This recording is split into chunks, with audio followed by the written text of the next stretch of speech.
So how do we actually detach the AOC monitor stand here? As you can see, this is what I personally like to do. I'm just gonna place the camera here and you're going to see exactly what I like to do.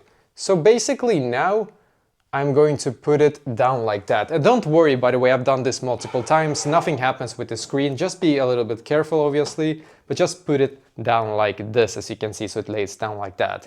Now, what we need to do is that we're going to look for this little button right here. So you're going to press this button all the way as much as you can, and then you're gonna take this right here and you're gonna pull it to the left, basically, to the left side. So what I said before, we're going to press this button all the way down. Here I'm just gonna press it all the way down and then just remove it like that, as you can see. It's pretty easy. Just maybe it's not gonna be like easy at the first time, but just press this button as much as you can and then just pull it, as you can see, like I did, and that is exactly how to actually detach it.